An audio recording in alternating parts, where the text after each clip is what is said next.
லட்சிய நடிகர் SSR மனைவி விஜயகுமாரி கருணாநிதியுடைய அந்த புறத்தில் இருக்காரு. கிசு உண்மை அதுதான். SS ராஜேந்திரன் கருணாநிதியை முதலமைச்சராக ஏற்றுக்கொள்ளவே மறுத்து விட்டார்.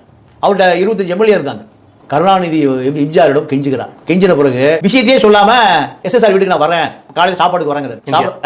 எம்ஜிஆர் போறாரு, சாப்பாடு மேசையில் உட்கார்ந்தாச்சு. உட்கார்ந்தவரை சாப்பிட மாட்டேங்கிறார். உறுதிமொழி கொடு, கொடுத்தா தான் சாப்பிடுவேன். நீ சாப்பிட சொல்றான். இல்ல நீ அந்த உறுதிமொழியை எனக்கு நிறைவேற்றுவேன்னு சொன்னா தான் சாப்பிடுவேன். என்ன உறுதிமொழின்னு சாப்பிட்ட பிறகு சொல்றேன். சரிப்பா சாப்பிடு, எதா இருந்தாலும் நான் உனக்கு செஞ்சு தரேன், சாப்பிட்டாச்சு. சாப்பிட்டு முடிஞ்சு கருணாநிதி முதலமைச்சராக எதுவும் தெரிவிக்கக்கூடாது. அதிர்ச்சி ஆயிட்டான்.